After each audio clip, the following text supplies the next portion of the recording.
Bonsoir. Chaque mercredi, quand je viens présenter la méditation, j'essaie de trouver un thème. Et donc, comme ça fait des années, j'ai pris plein de thèmes différents. Qui est juste une manière d'essayer de donner un petit éclairage sur la pratique. Et le thème de ce soir, c'est « Méditer vous donnera plus que tout ce que vous pouvez lui demander ». En relisant, je me dis, ça fait un peu pub marketing. Ah, j'étais un peu, je trouvais que c'était pas ça que j'avais. Parce qu'en fait, je trouve les titres, souvent c'est l'été, j'essaie de préparer l'enseignement, donc ça fait quelques mois que j'avais trouvé ce titre, et je me suis dit quand même, là, enfin, vous êtes quand même venus, donc ça.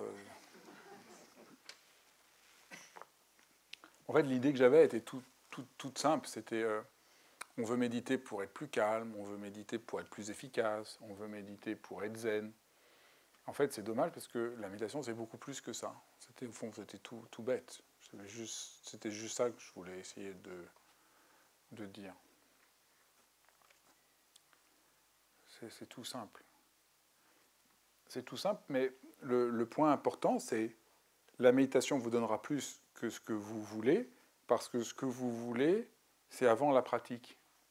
C'est les idées que vous avez. Mais ce qui compte, c'est rentrer dans la pratique. Comme la pratique, c'est la vie, c'est la rencontre avec votre propre vie, la manière dont cette rencontre va œuvrer en vous, c'est forcément plus intéressant que les idées que vous aviez avant.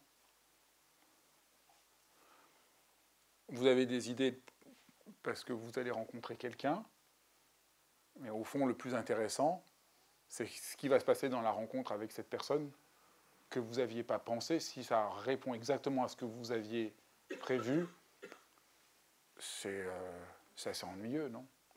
Ce qui est beau, c'est cette étrangeté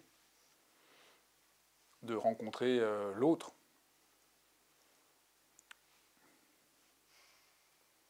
Même si ce n'est pas forcément ce qu'on pensait.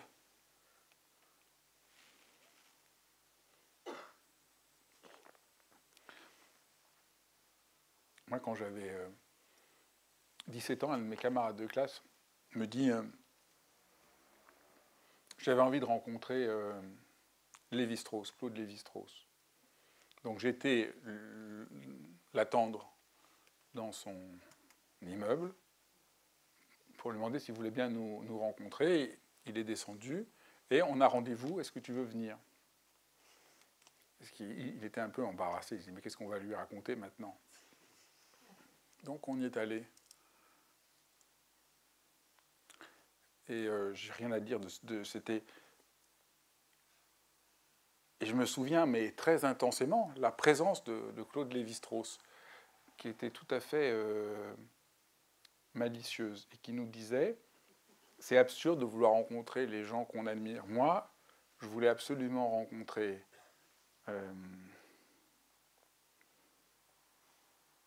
Stravinsky, qui était un peu pour lequel j'avais la plus grande admiration, mais j'ai vu qu'une sorte de vieille dame emmitouflée.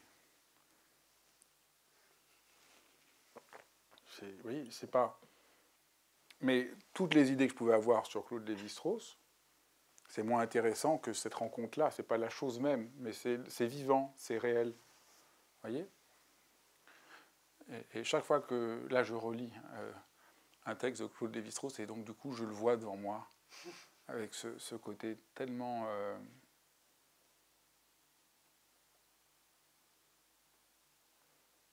Et après, c'est une histoire étrange, parce que ce garçon qui voulait absolument le voir lui a posé une question, j'avais honte. Il lui a dit, mais c'est trop compliqué vos livres.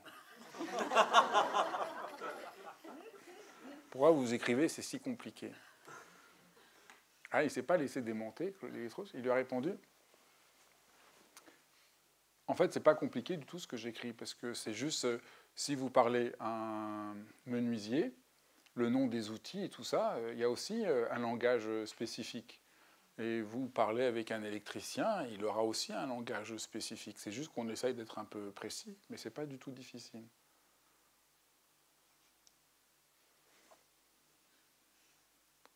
Et il a vraiment essayé de... Il était là, il a essayé de répondre.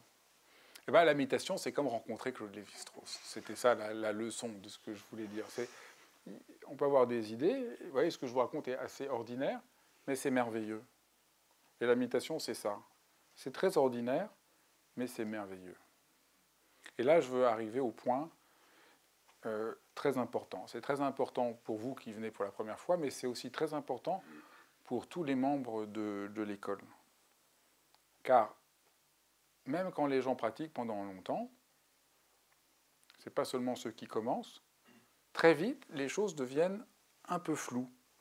Les gens pratiquent, mais perdent de vue pourquoi on pratique. Et des fois, je vois des gens qui pratiquent depuis longtemps, et j'ai l'impression qu'ils ont perdu quelque chose en cours de route. Et qu'est-ce qu'ils ont perdu? C'est que méditer, ça, c'est une rencontre avec le plus vivant. C'est ça, méditer. Pourquoi méditer? C'est plus que tout ce que vous pouvez lui demander, parce que ce qu'on lui demande, c'est petit. Et que méditer, c'est grand. Méditer, c'est s'installer dans sa vie. C'est être plus vivant. C'est ça, méditer. Le signe que vous méditez, c'est que ça vous rend vivant. Pas que ça vous rende calme ou je ne sais quoi. Ça, c'est pas du tout... Ça va pas, ça. Les gens veulent être tous calmes. Quand tout le monde sera calme, ça nous fera de belles jambes. Non. Méditer, c'est être plus vivant. Pour certains, être plus vivant va passer par le fait d'être plus apaisé, qui n'est déjà pas la même chose qu'être plus calme. Mais pour d'autres, ça va être d'être plus joyeux, d'être plus curieux, d'être plus alerte. On ne sait pas ce que ça peut faire. Mais méditer, c'est ça. C'est d'abord cette intense rencontre avec la vie. C'est sortir d'une manière d'avoir peur, de s'excuser. Et beaucoup de... Nous vivons dans... C'est ça, on a tendance à vivre en ayant peur d'être qui on est, en s'excusant d'être qui on est, ce qu'on sent. Et bien méditer, c'est sortir de ça. C'est laisser tomber ça. C'est vraiment... Et donc c'est une voie de très grande sincérité, méditer. C'est ça, quand on médite, on est sincère. On n'est pas parfait, on est sincère. Mais comme on est complètement... Comme on a présenté la méditation, après les gens ils pensent qu'il y a un truc comme l'éveil, qui est une sorte de carotte, et il faut bien essayer d'atteindre la carotte, d'être éveillé. Du coup, les gens pensent que ce que je suis, ça ne va pas, et il faut que je sois comme ça. Et ça ne va pas du tout. Parce que méditer, c'est le contraire. C'est pas ce que je suis, ça ne va pas, il faut que je sois comme ça. Ça, c'est notre société capitaliste qui repose là-dessus. Vous êtes toujours en faute, parce que vous pourriez toujours être plus maigre, plus performant, plus efficace, plus riche, plus beau, moins de rides, je ne sais pas quoi.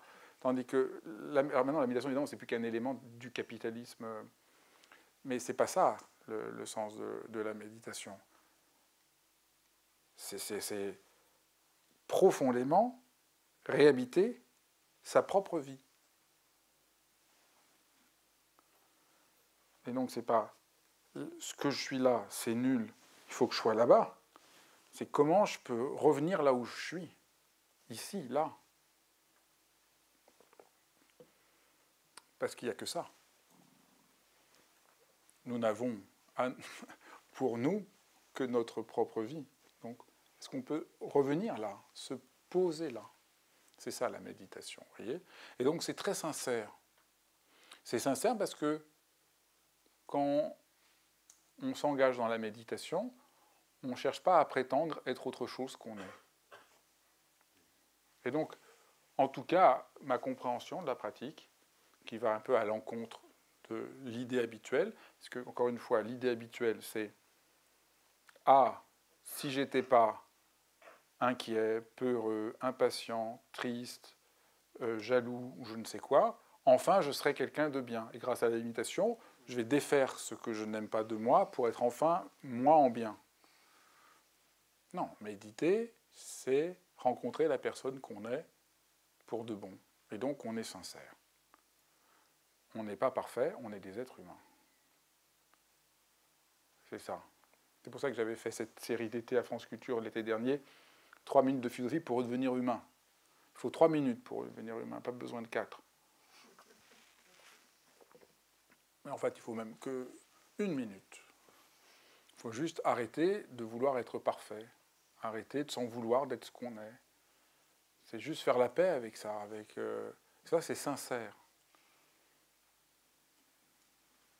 C'est pas facile parce que, pour des tas de raisons, par exemple, peut-être quand vous étiez enfant, on vous a fait croire que pour être aimable, pour être aimé, il fallait que vous soyez toujours sage, que vous soyez responsable, que vous ayez les bonnes réponses. Donc vous avez fini par croire que vous pouvez être aimé que si et seulement si vous êtes comme ceci.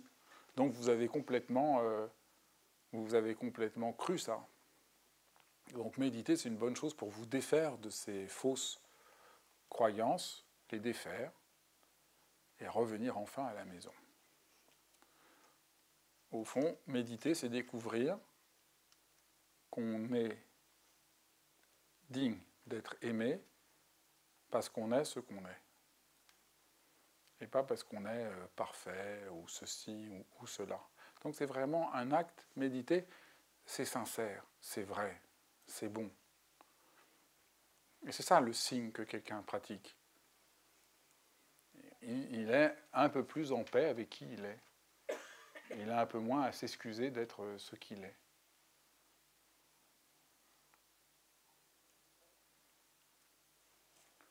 Voilà, c'est ça que je voulais essayer de dire ce soir.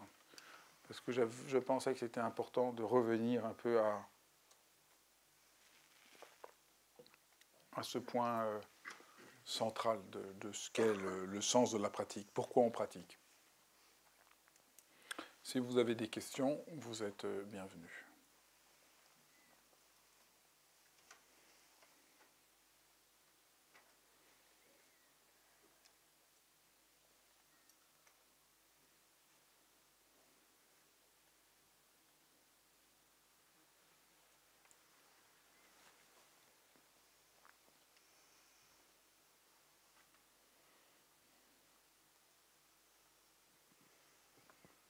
Merci, Anne, encore.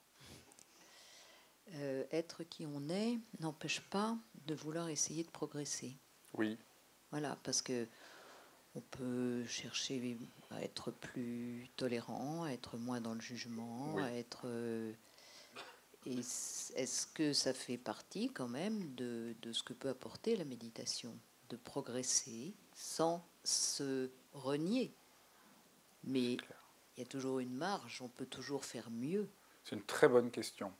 Et le point, c'est qu'on ne peut progresser qu'en rencontrant la personne qu'on est. Et nous croyons qu'on peut progresser en s'en voulant d'être la personne qu'on est. Et ça, c'est le grand renversement. J'aime beaucoup Shunryu Suzuki, qui était un grand maître zen absolument extraordinaire. Il disait, je vais traduire tout de suite, vous êtes parfait comme vous êtes, vous avez juste besoin d'un petit, comment il disait en français, comment on pourrait dire, un petit polissage. Vous êtes parfait comme vous êtes, vous avez juste besoin d'un petit polissage. C'est ça. Et ça, c'est une très bonne question. Les bouddhistes aiment bien dire que tout le monde est Bouddha. Je ne sais pas comment c'est venu. Les gens ont fini par croire que le bouddhisme, c'était de dire vous êtes tous des merdes, mais il y en a qui sont des Bouddhas. Et donc, mais c'est pas du tout ça que disaient les Bouddhas. Les bouddhistes ils disaient vous êtes tous Bouddhas. Ah, ah d'accord, je suis Bouddha. Je me sens moi une pauvre merde. Non, je suis Bouddha. Ah ben là, je peux me détendre. Vous voyez, il y avait ça, il y avait ce mouvement-là. C'était pas que ils sont pas aveugles. Ils voyaient bien que on a des petites choses à améliorer. On est un peu têtu, on est un peu. Mais bizarrement, c'est en faisant ce geste d'entrer en rapport à ce qu'on est qui nous aide à pouvoir nous transformer, progresser, améliorer les choses. Mais quand on prend un enfant, si un enfant, vous lui dites arrête d'être aussi têtu et puis vous le battez, ça ne va pas marcher. Il faut essayer de voir par où il y a quelque chose de bon en lui. Et de voir comment le fait qu'il soit têtu, ça l'empêche d'être pleinement lui-même. Et à ce moment-là, on commence à comprendre que pour changer, il faut enlever ce qui n'est pas nous-mêmes. Souvent, on se met en colère. On voit bien après qu'on soit mis en colère que la colère, ce n'était pas vraiment nous. Ce n'était pas vraiment ce qu'on voulait. Donc, voilà peut-être ce qu'est le chemin. On progresse parce qu'on est plus sincère. On progresse parce qu'on est plus intègre. On progresse parce qu'on fait la paix avec qui on est. On progresse parce qu'on devient humain. Et donc je dirais, oui, moi je m'engage dans la méditation parce que on est plus vivant et donc on est plus à même d'aider le monde. C'est pas un truc nombriliste, la pratique. Et donc la progression a du sens pour faire que ce monde soit un tout petit peu plus respirable. Donc c'est juste. À mon avis, on prend le problème à l'envers. Et je trouve que les gens en souffrent beaucoup. Est-ce que tu vois un peu ? On prend le problème à l'envers, c'est-à-dire qu'on fait que les gens s'en veulent d'être ce qu'ils sont. Ils s'en veulent. Ils s'en veulent et ça ne permet pas de progresser. Si vous êtes colérique et que vous en voulez d'être colérique et que vous voulez trouver une solution pour l'être moins, ça ne va pas marcher. La seule manière, c'est de faire la paix avec votre colère, d'entendre ce qu'elle a à vous dire. Et à ce moment-là, elle peut peut-être être dépassée, parce que vous allez l'entendre, vous allez l'écouter. C'est très violent. Vraiment, au fond, les gens pensent que la méditation, pour prendre une image que j'aime beaucoup, les gens pensent que la méditation, c'est une gomme. On doit gommer tout ce qu'on n'aime pas en soi. Alors, je suis trop nerveux, je gomme. Je suis trop triste, je gomme. Je me fais du souci, je gomme. C'est tellement violent. Puis après, il restera quoi ? C'est pas ça, la méditation. C'est j'embrasse qui je suis, et dans cet en embrassant qui je suis, ça se transforme.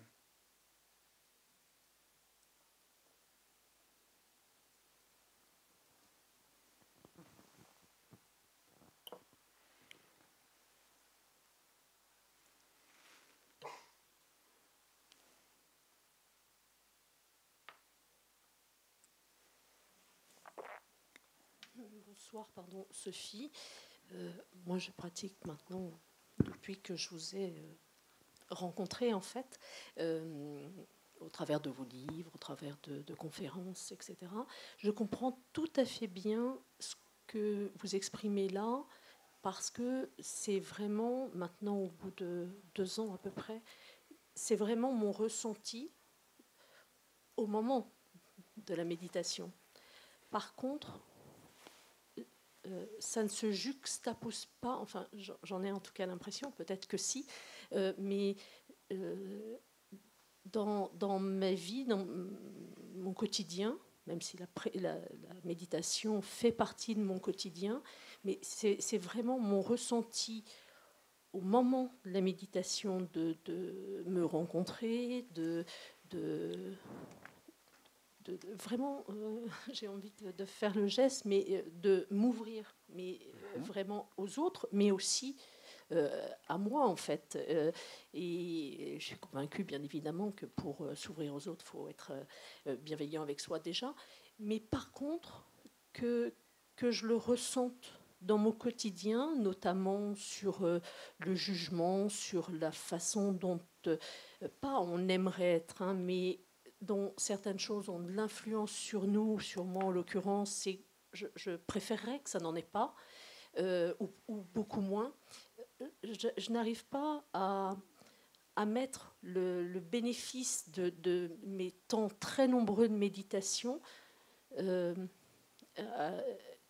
je ressente cette ouverture, mais aussi cet apaisement.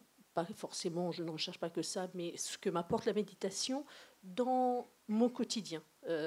Et quand vous dites que ça sert à ça, la méditation, ou je ne l'observe pas, et avec un peu de naïveté, mais je le ressens tellement bien au moment où je médite, les moments tout de suite après, mais je n'arrive pas, enfin je le redis, mais je n'arrive pas à ressentir que ça m'aide dans le quotidien, à ce que ça me transforme dans mon quotidien. Eh bien, il faut arrêter. Non, non, mais peut-être que je ne l'observe pas, je ne le vois pas, mais la façon dont vous le décrivez... C'est un bon signe. Si ça ne vous aide pas, c'est qu'il y a quelque chose qui ne va pas. Ça doit nous transformer au quotidien. Donc, vous avez déjà fait des stages dans l'école? Non, enfin des journées avec faut faire les stages. Pas, oui. Non, c'est-à-dire, mais j'en suis convaincue aussi. Il faut que je me donne cette... La méditation, ça doit changer. Donc, des fois, ça demande d'y consacrer, de voir quelque chose d'autre, mais il n'y a pas de... votre question, elle est juste, c'est légitime. Si tu ne sens pas dans le quotidien, c'est qu'il y a quelque chose qui va pas. Ça doit. Ça va. Moi, je me souviens, les premiers mois où j'ai pratiqué, je chantais quand même un soulagement. C'est pas que au quotidien, plus rien ne vous atteint, parce que j'ai dit, mais ça ne vous calme pas. Donc vous avez pas, ça va pas vous rendre moins triste ou moins... Ça, il faut arrêter les conneries, ça n'a pas de sens. Un être humain, il y a des moments il est triste, il y a des moments il est en colère, heureusement du reste. Il y a des choses qui devraient quand même nous énerver. Il y a des choses qui nous rendent tristes, il y a des choses qui nous... C'est sain. Mais on est plus vivant, on ne s'excuse moins, il y a quelque chose de plus sincère. Et donc moi, par exemple, je me souviens, au début, la méditation, ça chantait un soulagement. Je me sentais un peu moins en faute. C'était pour moi par rapport à ce que j'étais. Mais voilà. Et là, souvent, ces dernières semaines, quand je pratique, je sens que ça me réancre. Et donc, quand je ne pratique pas, je sens je suis moins ancré et j'ai moins confiance. Voilà, donc c'est très quotidien. Si la mais je pense que franchement, je pense que la pédagogie de nos 3 stages aide à faire que ça rentre dans la vie quotidienne. Parce que les 3 stages, donc dans l'école, pour les gens qui veulent rentrer dans la méditation, on a le premier stage où on développe la pleine présence de manière assez précise, presque un peu technique, pour que vous ayez suffisamment de compréhension pour comprendre comment ça fonctionne. Parce que je pense qu'il c'est bien qu'on comprenne. Mais le deuxième stage, c'est vraiment faire une expérience de confiance. Moi, je pense que dans la vie quotidienne, ce qu'on a le plus besoin, c'est de retrouver de la confiance par la pratique. Parce que c'est bien beau d'être présent, mais quand vous avez des emmerdes dans la vie professionnelle, juste revenir au présent, c'est pas si facile. Ça n'aide pas particulièrement. Mais retrouver un sens de confiance, ce sens d'ancrage et de confiance, je trouve que ça aide beaucoup. Ça, que le deuxième stage dans l'école, c'est la confiance. Et le troisième stage, c'est les pratiques de bienveillance, qui permettent de travailler très précisément sur les émotions. Et donc, je pense que c'est tout ça qui fait que la méditation s'intègre dans la vie. Donc, je comprends, tu touches quelque chose dans la pratique, ce que tu dis, il y a quelque chose qui se passe dans la pratique, mais après, si tu veux que ça s'intègre dans ta vie, je crois qu'il faut rentrer dedans plus avant. En tout cas, j'entends que c'est ton aspiration. Moi, je n'ai pas besoin de vous convaincre de faire quoi que ce soit, mais disons, la pratique peut... Les 3 stages essayent de répondre à cette question. Et je ne crois pas que la pleine présence, ou ce que les gens appellent pleine conscience, peut suffire vraiment à faire une différence. Mais la pleine présence, la confiance et la bienveillance c'est pas... Maintenant, bienveillance, c'est quasiment plus audible. Je parlais à quelqu'un qui travaille dans l'entreprise maintenant. Elle m'expliquait, ça c'était vraiment... Mais s'il y en a qui ne savent pas, là, c'est... Dans beaucoup d'entreprises, on emploie le mot bienveillance pour éviter les procès. Parce que pour être sûr qu'on ne pourra pas être attaqué de malveillance, on emploie régulièrement le mot bienveillance, qui servira de preuve en cas de procès. Mais c'est juste la barbarie totale. Donc le mot bienveillance, maintenant, parce que l'entreprise, plus on vous parle de bienveillance dans une entreprise, plus ça veut dire on manipule les gens et on les écrase. Donc moi, j'avais employé le mot bienveillance il y a 7-8 ans, mais je n'avais pas du tout pensé qu'on récupérait le mot pour en faire le contraire. Donc maintenant, dans une société, moins on emploie le mot bienveillance, mieux ça vaut. justice et vérité valent mieux que bienveillance. Ce qui serait bien, c'est qu'il y ait un peu de justice et un peu d'honnêteté. Et là, la bienveillance, je connais une société, ils vont passer en open space, c'est juste l'horreur. Et alors, par bienveillance, on leur demande de choisir la couleur des papiers qu'on va mettre sur les vitres. C'est ça la bienveillance. On essaye de les impliquer. On ne les implique pas du tout pour leur dire qu'ils n'ont plus le droit d'avoir de téléphone, ils n'ont plus le droit d'avoir d'objets, ils n'ont plus le droit de rien. Mais par bienveillance, c'est juste... Donc voilà, je voulais juste préciser ça. Parce que comme il me manquait un élément, que c'est par peur des procès que aujourd'hui beaucoup d'entreprises glissent le mot bienveillance partout, parce que comme ça, ils sont inattaquables. Donc ce n'est pas du tout ça la bienveillance qu'on fait dans notre troisième stage. C'est pas, parce qu'aujourd'hui, la bienveillance, c'est comment je n'entre pas en rapport à la réalité, mais je l'escamote. Tandis que nous, c'est comment j'approche j'essaye de travailler avec les émotions, avec honnêteté et intégrité. C'est exactement l'inverse. Il faut qu'on refasse nos brochures et tout ce qu'on fait, mais là, on ne peut plus. C'est juste.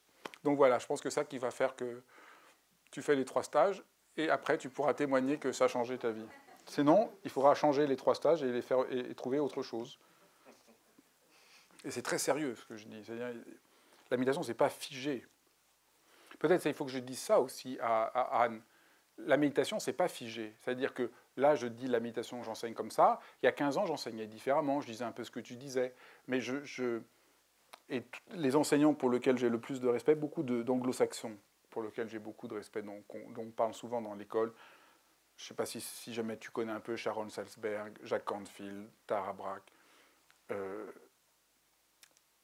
Ils ne cessent de travailler et de trouver de nouvelles manières de formuler la méditation pour répondre aux difficultés qu'ils voient chez les gens. Donc moi, je ne sais pas que j'invente des trucs nouveaux tout seul, c'est-à-dire j'essaie de voir les difficultés, puis je lis, et où je parle avec eux. Et je vois, ils sont... et par exemple, une des choses que tout le monde constate dans les gens qui enseignent la méditation, c'est que la méditation aujourd'hui donne lieu à un évitement émotionnel. Les gens méditent pour éviter leur expérience et leurs émotions. Donc ils veulent se concentrer sur leur souffle pour éviter leurs émotions. Donc tout le monde tente. Moi je tente d'une manière, mais tout le monde essaye de tenter comment on aide les gens à que la méditation ne soit pas un évitement émotionnel. Parce que si c'est un évitement émotionnel, vous n'avez pas du tout réglé les problèmes. Vous les avez juste évités, donc ça va revenir. Donc voilà ce que je voulais dire. Est-ce qu'il y a une dernière question ? Il y avait moi, je répondrai à vos 2 questions. Moi, c'était plus pour réagir. Et ton prénom ? Florent. Donc, je médite assez régulièrement depuis 2 mois, à raison de plusieurs heures par semaine, des fois avec vos méditations guidées, des fois avec d'autres. Je voulais juste rebondir en fait sur le propos précédent et demander si ça ne serait pas quelque part à nous d'inviter la méditation dans notre quotidien, plutôt que de se dire je pratique à telle heure, enfin, chacun ses habitudes, et se dire peut-être ça va infuser dans le quotidien. Est-ce qu'inversement, on ne devrait pas l'inviter dans le quotidien ? Par exemple, je sais que certains méditent en marchant, par exemple. Certains méditent en mangeant. Ils essayent vraiment de manger en pleine conscience, c'est-à-dire vraiment de se concentrer sur les sensations, sur le goût, sur l'odeur, etc. Et qu'en fait, il ne faudrait pas être dogmatique par rapport à il faut être dans telle posture, il faut être dans telle condition, il faut être à telle heure, etc. Mais qu'au contraire, on pourrait l'inviter dans le quotidien, une fois qu'on sait déjà le faire, et peut-être se dire, tiens, si j'ai envie me sentir un petit peu mieux au travail, je le fais discrètement 1 minute, 2 minutes, 5 minutes. Moi, par exemple, je sais que je déteste aller à Châtelet. J'ai décidé de rendre ça un peu plus agréable en me disant, quand je passe à Châtelet, je le fais en pleine conscience. C'est bête, hein, mais voilà. C'est bien, si ça t'aide. C'est bien. Ce que tu dis peut tout à fait aider, et ça peut ne pas aider du tout. Ça dépend comment on le fait. Ça peut aider, mais ça peut aussi être une nouvelle technique pour essayer d'être conscient. Et au fond, peut-être qu'il faut inviter par la méditation, c'est être pleinement en rapport à ce qu'on sent. Parce que c'est bien, ce que tu dis, ça peut complètement t'aider, mais tu peux aussi faire pleinement l'expérience de la douleur que c'est pour toi d'être à Châtelet. Peut-être c'est encore mieux. De vraiment, comment c'est, comment ça se sent, comment ça se ressent physiquement. Parce qu'en fait, ce qui se passe, c'est que c'est douloureux pour toi, mais tu n'es pas vraiment rentré dans cette expérience-là. On la fuit, nos expériences. Et qu'est-ce que ça serait de vraiment essayer de la vivre pleinement? J'y penserai la prochaine fois. Et du coup, ça serait plus, tu vois, ça serait plus sincère. Pour éviter ce que vous appelez l'évitement émotionnel. Mais ça peut marcher, hein, ce que tu dis. Marcher en pleine présence à Châtelet, c'est bien. Mais après, maintenant, je vois les gens, ils veulent manger en pleine conscience. Moi, j'ai de la peine pour les gens qui veulent manger en pleine conscience. Parce qu'il y a un côté, on se regarde manger, on se regarde faire. C'est bien, mais ça pourrait être plus naturel. Mais encore une fois, tout dépend je crois que c'est à chacun de voir par lui-même. On peut manger en étant présent à ce qu'on mange et revenir et que ce soit un peu vivant. Mais il peut y avoir aussi un côté un peu fabriqué. Il faut qu'on soit calme, il faut que je mange. Mais il faut que ça reste très très vivant. Et qu'on laisse tomber l'idée subreptice d'évitement émotionnel et aussi qu'on ne devrait pas sentir. Mais peut-être que c'est génial que tu sentes cet énervement à Châtelet, que ça dit quelque chose d'important. Peut-être que c'est il y a là quelque chose de profond avec lequel tu peux te réconcilier et qui va pouvoir se transformer.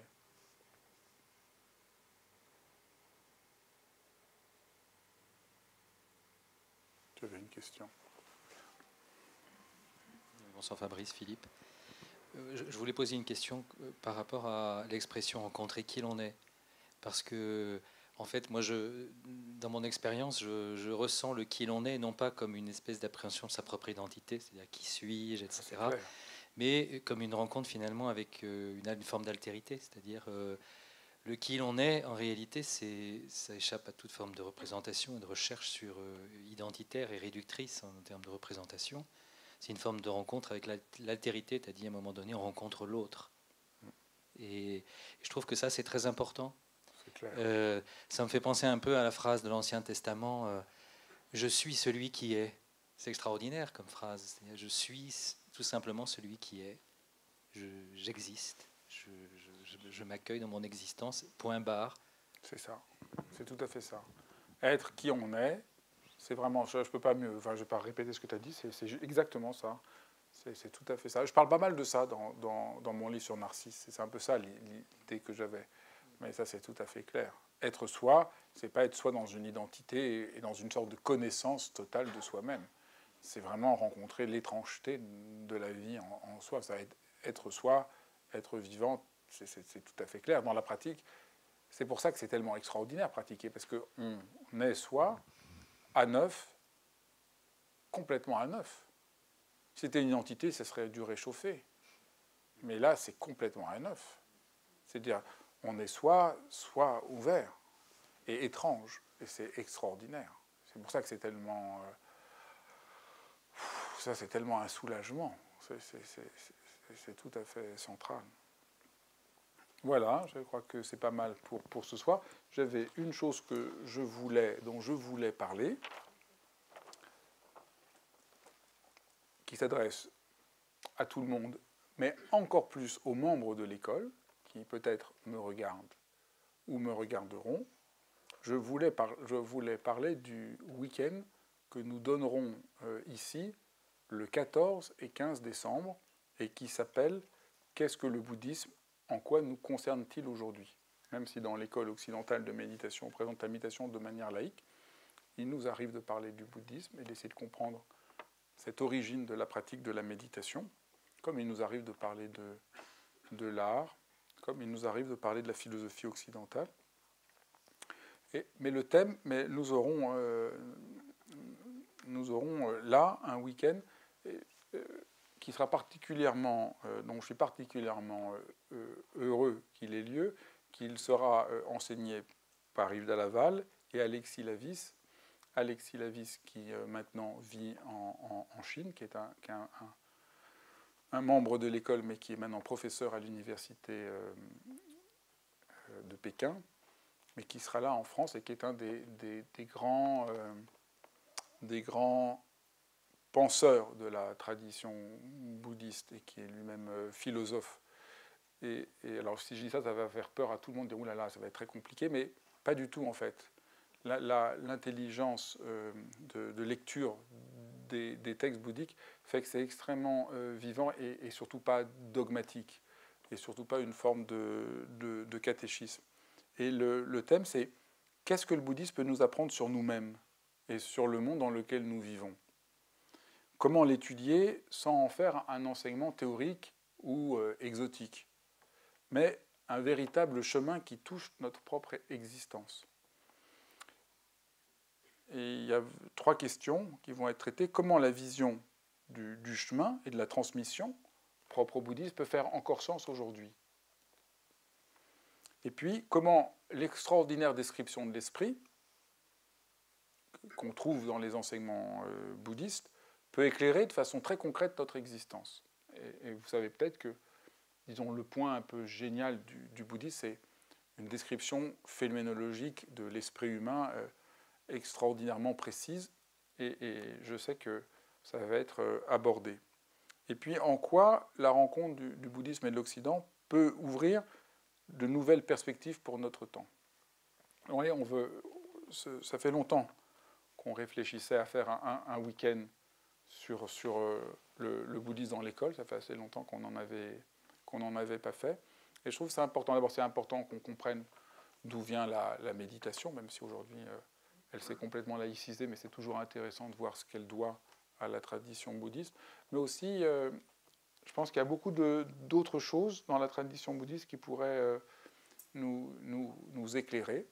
Donc vous êtes tous bienvenus de venir dans ce week-end, mais je voudrais vraiment insister auprès des membres de l'école qui sont membres depuis déjà quelques temps. Je pense que ça sera vraiment passionnant de venir entendre et explorer ce que peut nous dire la tradition bouddhiste. Donc voilà, il y a des informations sur le site internet, et puis tous les membres vont recevoir un mail pour leur donner un peu plus de détails.